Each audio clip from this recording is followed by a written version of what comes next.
نزیکەی 20 کیلۆمەتر لە شاری سلێمانی دوورەکەوینەوە. بە ڕێگەیەکی پێچاوپێچ داڕۆین. بەنیازین بچینە گوندێکی تەواو کوێستانی دەڤەری شارباژێر. هێشتا نەگەشتووینەتە ئاوایەکە.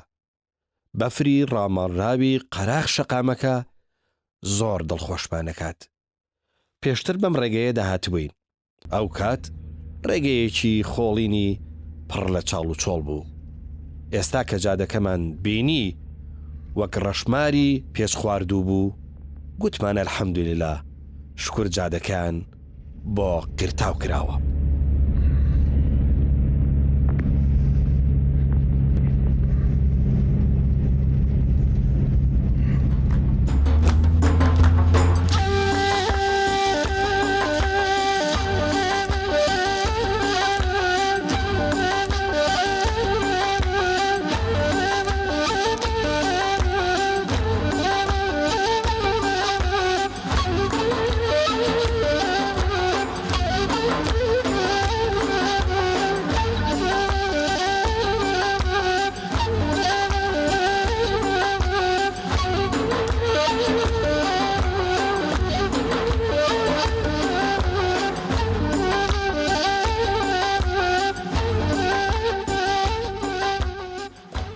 ئێرە گوندی خەمزەیە. زستان ئەم ساڵیش بە توندی گەماڕووی داوە. تازە بەفری ئەم ساڵ ئاوایەکە بەجێ دێهێڵێ و خۆری زەرد و زەعیفی زستان ڕەشانجی خستۆتە بەشی بە ڕۆژی گوندەکە. بەڵام بەری نسێی هەروە لە ناو بەفر و چلوورەی داچۆڕاوی گوێسەبانەکان خۆی لە ژوورێ ناوە و بەنیاز نییە لەبەر زۆپای داخراوی ئەم زستانە هەستێ و بێتە دەرێ.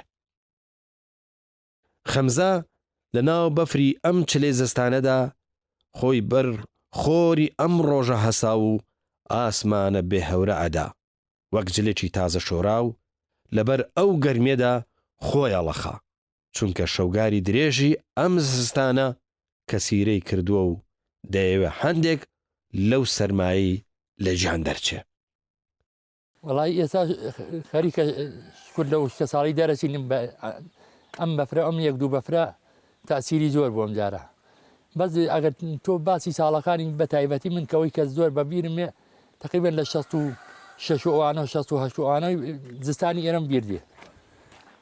ئەو کاتە لە مانگی 11 یەک دڵۆ باران ناباری لێرە، هەر بەفرەباری، حتا وەکو پیانەوت چلە شۆر لە چلە شۆرە یعنی لە بیتی دوو بە دواوە ئەگەر بارانی و شڵێوەیەکی لێ بکردایە واش بەفر هەر ئەباریەوە.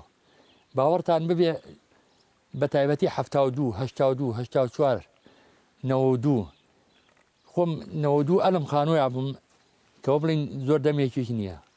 بەیانی هەستام دەرگاکەم بە پاڵە کردەوە بۆ ناکرایەوە. لە شەو ڕۆژێکا 1 مەتر و نیو باری بەفر لێرە. زستانەکەی چۆسانی ئێرە زۆر چۆسانێکی عەجایبە.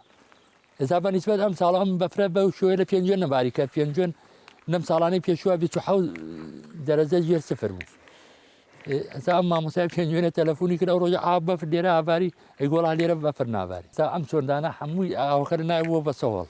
ئەوەستا لە بەیانەوە مەشغوڵی چۆن بەردانم کە لەو ئەمارەوە پێوەکەن ئاوەکەی بەسێ وە ساردە. شەوان هەر زۆر زۆر ساردە، زۆر بە تایبەتی کە ئەو بەفرەی تێ ئیتر ڕێک ئەڵی لە سەلاجایی بڵێ سەلاجێ بەس بەنیسبەت ئێستاوە ئیتر هەر ماڵێک ئایم نەبی دوو سەر ڕەشە وڵات چواری هەیە ئیوایە ئەو کوڕە نەبێ بازێکی وەرگرتووە 50 سەرێک بە نیوەکاری لە پیاوێکی وەک جەنابی وەرگرتووە دووە 2 ساڵە لایەتی. بە حکمی ئەوەی کەس مناڵوشت لەگەڵیان نییە ئیتر هەر بە پێی توانای خۆی 2 سەرمانگا 3 سەرمانگا ڕائەگرێ وا وردەوە دەخەریکە دەستەکەنەوە بە ئایم نەبێ بزن و مەڕۆشتی وا هینکەنە. ئێستا ئەم ساڵ ئەم پاییزە ئەم مەڕانیان هێناوەتەوە ئیتر وا وردەوەدا حەزی لێ ئەگەر ئینشەڵڵا دێکان ڕوو لە ئاوادان بێت وەکو جارانی دێتەوە بۆ حیوانداری بۆ فەلاحەتی بۆ ڕەز و باغ.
من هێشتا هەر سەیری دیمەنی سپی و بەفرپۆشی گوندی خەمزەکەم، هەروە سەیری دیمەنی درێژکۆلەی گوندەکەکەم.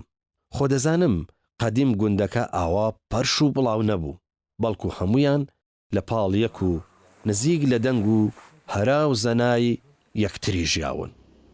بەڵام قەدیمان گوتەنی بە ئەبا قەدیم بوو، ئەو کات قەناعەت بەکەم هەبوو، ئێستاش ئێستایە لە تەنیش یەک ناحەوێنەوە. ژیان و گوزەرانی لادەیە خۆتان نەزانن لێسا کار و فەرمانێکی وان نییە، سکا فەسڵەکەی ئەوە نییە. زیاتر خەڵکی ئەمدی ئێمە مەژغوڵی باخ و باخاتە، کەمتر احتمادی خستوۆتە سەر ماڵیات، ئەوەش هەر هەیە، بەڵام زیاتر احتمادەکە لەسەر باخ و باخاتە. ئێستا خەڵگەوەی ئەگەر پاتاڵ شتێکی هەبێ مەژغوڵی ئەوەیە زیاتر. باغداری ئێستای ترماوەی لە 25 دوو بە دواوە خەڵک زیاتر مەژغوڵی باخ و باخات. زیاتر ئێمە باخەکانمان دێمیە و زۆریشمان هەیە، هەرمەیە، ترێیە، چوالەیە، هەڵوژەیە، ئیتر نوعێتی زۆرە، ترشمان هەیە. ئەو هەموو نوعێتە نابژێرێ بەڕاستی، لە هەموو نوعێگەمانە و باخێکی زۆریشی تایە. وەڵڵا هەیە احتمال ئەکرێ ئیشەڵڵا بەرەو ئاوەدانی بڕوات، زیاتر لە دە ماڵی تایە، بەڵام لەوە ئەچێ ئیشەڵڵا بەرەو ئاوەدانتر بڕوە. قەڵەباڵغی لەسەرش کرد. ڕاستە لە هاوێ نالەوانەیە هەنێ ماڵی بۆ بێتەوە، بەڵام ئەو باڵانە زیاتر کە هێنە ئێرە زیاتر جێگیرن. ئێستا کۆمەڵێ ماڵمان هەیە چۆڵن، بەڵام ئەوانیش لە هەفتەیەکا 2 ڕۆژ 3 ڕۆژ هەر ئاوەدانن. خەڵک هاتوشۆی لەسەرە بە حکمیەوەی زۆر نزیکە شاری نیەمە. سایرە لە ڕاستیە تۆ بتەیە بەراوردی بکەی بە ساڵانی پێشوو بتێ و نەتەوێ گۆڕاوە، زستانی گۆڕاوە، ساڵان زۆر سەخت بوو، ئێستاشە سەختە بەڕاستی. لێرە ئیتر بە پێی ساڵی وا هەیە، یعنی ڕێککەوتووە بە بەفر پەڵیاوە، ڕێک کەوتووە، لەوانەیە من نەمدی بێ بەس بیستومە. لێرە کە ئەبارەی لە زستانە بە تایبەت لە مانگی 12 بە دواوە تا مانگی 2 و هەندێک جار ئەچێتە مانگی 3 زیاتر بەفر ئەبارێن نەکباران. ئەوەی لە ئەو پیاوە بە ڕێزە قەدیمیەکانم بیستووە ئەڵێن ساڵی 72 زۆر باریوە، 82 زۆر باریوە، ساڵی 92 ئەویان خۆم لە یادمە بەفرێکی یەجگار زۆر بوو. 2011 پێم وایە 11 بوو، ئەو ساڵەش بەفر زۆر بوو. ئێرە بۆ ڕەشەبایە مەسەلامەتی، کەمتر ڕەشەبا ئیزعاجمانەکە، بەڵام زیاتر ئەوەی ئێمە ئیزعاجەکە ئەو بای شەماڵەکە هەیە بە تایبەت لە بەهارە، لە کاتی با بڵێن پێی ئەڵێن بای دارپشتیۆ. ساڵی وا هەیە بە تایبەتکە لە ڕەشەبا دروست ئەبێت لەو سەرچێوانە سەیری کە ئیتر ئەڵێ سیارەیە بە دوایەکە دائەنرێت. جا وەکو شەلالەی ئاو جاری وایە کە سەیرەکەی وەکو شەلالەی ئاو ئەمبایە ئەیهێنێ و ئەیبات. ئەوە هەیە لە هەموو شوێنێک هەیە، بە تایبەت لە مەتیقە شۆسانەکان. خۆی ئێستا گەر ڕاستە دەوێت شتەکان گۆڕراون، ئەژین بە حەقیقەت کە کوتیان ئەمە 25-26 دووە ساڵی ساڵان خەڵک لێم دێ ئێمە یەک ڕۆژ لەش لە ڕوویوە اینجا دەستی کردەوە بە ڕەز بڕین، ئەگەر مێوێ لەسەر کەڵەشی ڕەش بوو بێتەوە بڕیانە، پێشتر نیان بڕیەوە مەگەر ڕەزێ وێران بێ ویسپێتیان ئاوایانی کەنەوە. بەڵام ئێستا فەسڵەکان گۆڕاوە بەڕاستی، جاری وایە تۆ سەیرەکەی لە دەشە و لەمە پێش خەڵک ڕەزێ بڕی بۆ ئەوگو بەهارە. ئەژین بە حەقیقەت لە 25 دوو بە دواوە.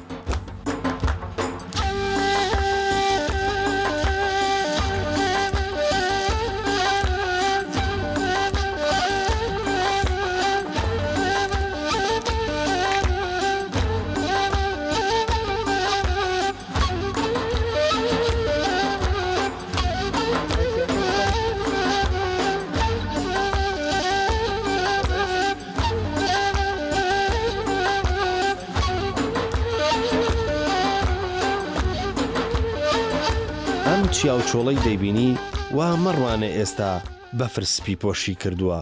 ئەم دەشت و دەرە شتێکی نییە خێر و بەرەکەت نەبێ، یان ڕەزی ترێ و چوالە و ترشە، یان داربەڕ و دارمازوو و دارەبەنە. ئێرە خوددا تایبەت دروستی کردووە، بەرد و داری یەک پارچە بەرەکەتە. هەر ئەم چەند ڕۆژەی چلەی زستان دەهێڵێ ئەم پیاوانە لە ماڵ و لە ناو ئاواییدا بمێننەوە، دواتر دەستی زبر و ماندووی خۆیان دەخەنە سەرسکی تێر بە کاسپی و کاری حەڵاڵ ئەوان کوڕی ئەم کوێستانن نانی خۆیان لەسەر بەردی ڕق پەیدا دەکەن. ژیانی ئێرە گەورە و بچووک ناناسێ، تەنها گەورەکان کار ناکەن و ئەوانی دیکەش لە سای سێبەر و بەردەم زۆپای گەرم لێدانیشن. لێرە هەمووان ماندوون، هەر یەکەیان کارێکەکات. ژیانی لادێ بەشی هەمووان کاری هەیە، بەیانیان شوان بەدەم وەحەوەحا گاوگۆل لە دێکە دوورە خاتەوە.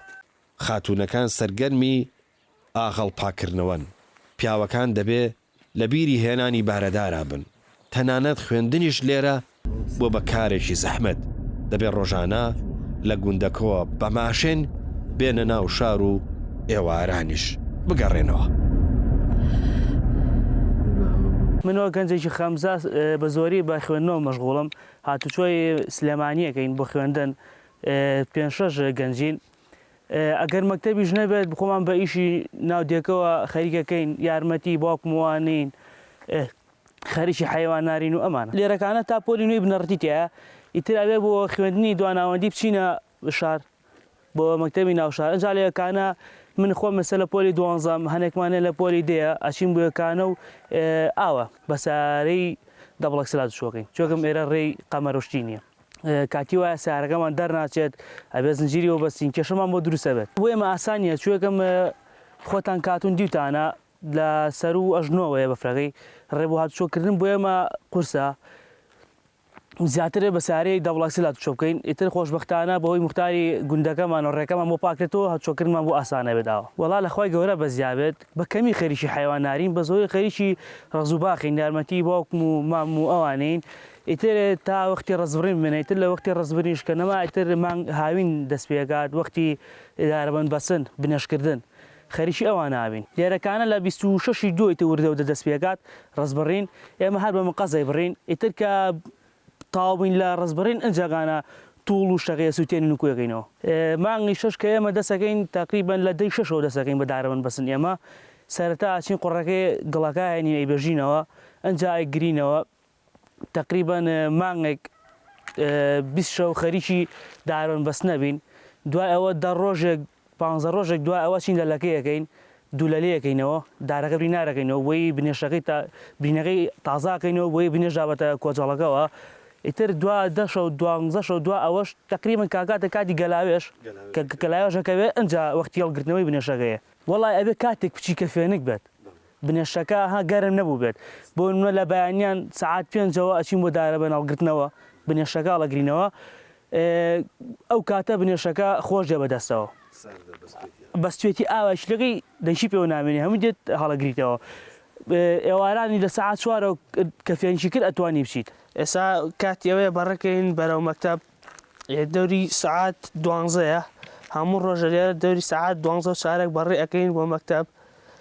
سەرڕای ئەوەی کە خوێندن بۆ ئێمە قورسە، بەڵام هەر کۆڵ نادەین، خەریکین گەنجی دێگەمان شکور زۆر بەمان تیە کۆشن بۆی بخوێن و لە دواترە بگەین بە شتێک. بۆ ئێمە هاتوچۆ زۆر زەحمەتە، بە تایبەتی لە زستانە، بەڵام لەگەڵ ئەوەشە خەریکین و مامۆساکانیشمان ئەگەر 10 دقە 5 دقەیەک دواکەین هەر یارمەتیمانێن ئەمانکەنە پۆلۆ.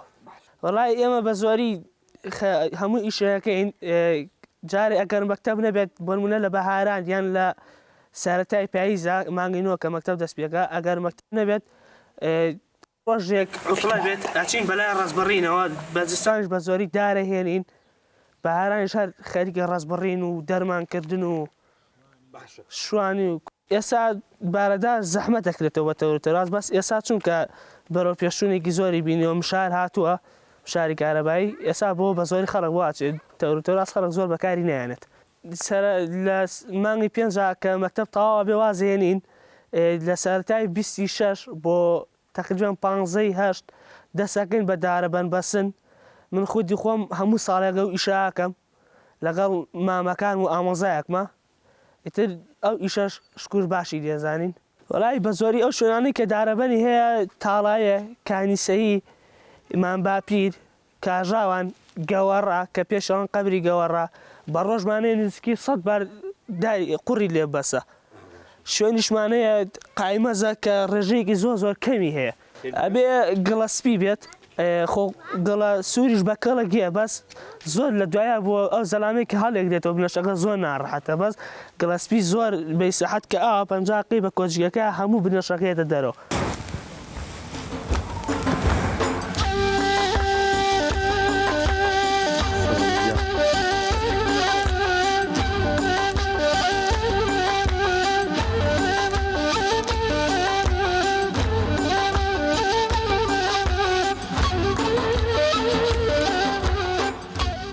خەمزە بە سنجی بەرزایی قەیاغانەوە وەک مێخ داکوتراوە لە تەنیشتیەوە سەری قوڵەڕەش و سەری مام عیسایە بەردەوام چاو دێری دەکا و بەیانیان خۆر لەسەر سەری ئەوەوە یەکەم سڵاو لە ئاوادانی دەیەکات کە لە کونتێ و بەری بە ڕۆژی و دارەبەنگ هەندێک بەرچاویان گرتووە بەڵام بوونە پەناگەیەکی مەحکەم و گوندەکەیان لە ئامێزی ئارامی ناوە.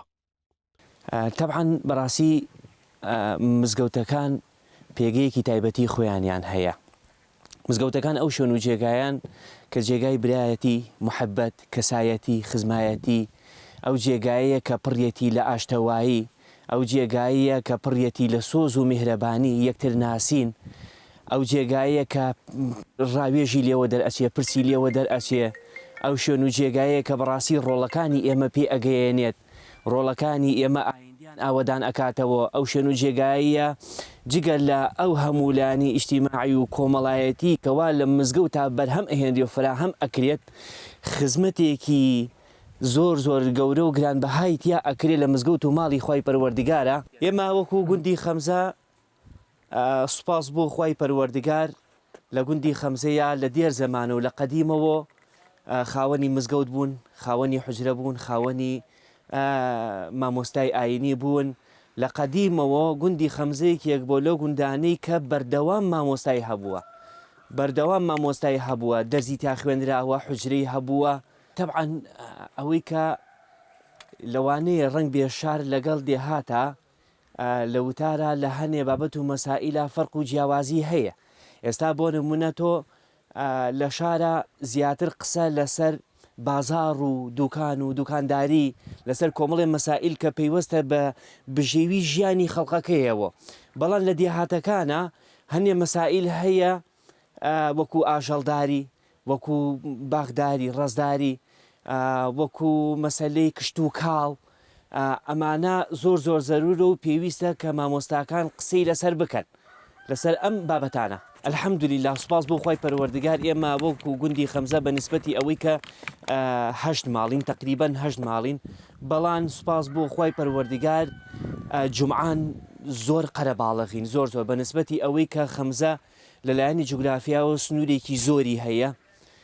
ئەم دەیە دەوڵەمەندە بە ڕەزداریەوە لە شارەوە خزمان جومعان دێن بۆ ئێرە بۆ سەدانی خزمان بۆ ناو ڕز و باخەکانیان. جمعی وا هەبووە ئێمە لە مزگەوتەکەیە سوپاس بۆ خوای پەروەردگار ئەوەن هێندە قەرەباڵغ بووین، تەنانەت پاڵەپەستۆ دروست بۆ جاری وا هەبووە.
قد قامت الصلاة قد قامت الصلاة الله أكبر الله أكبر لا إله إلا الله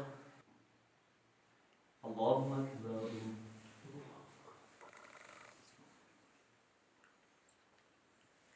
سمع الله لمن حمده.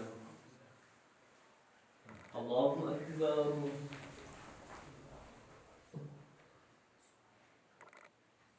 الله أكبر.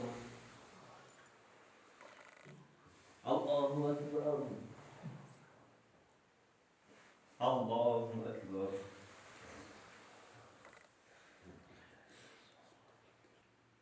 السلام عليكم ورحمة الله. السلام عليكم ورحمة الله.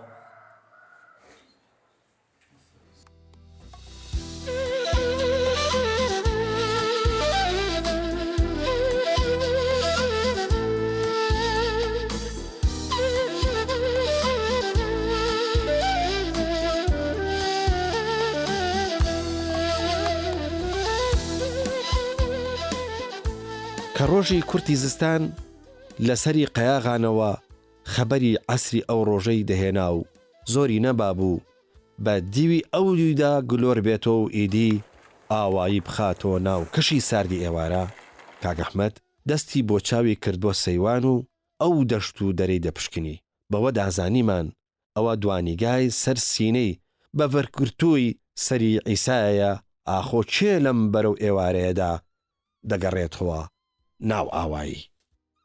ئەو کات ئێمەش گوندەکەمان لە ژێرباری ئارامی بە میهرەبانی خوای باڵا دەسپارد و لە ناخەوە دوعامان کرد خودایە ئەم دەشت و دەرە ئەم نیشتیمانە هەروە بە ئارامی و لە ژێرباری هەرزانی و فەرەحانی بهێڵیتەوە.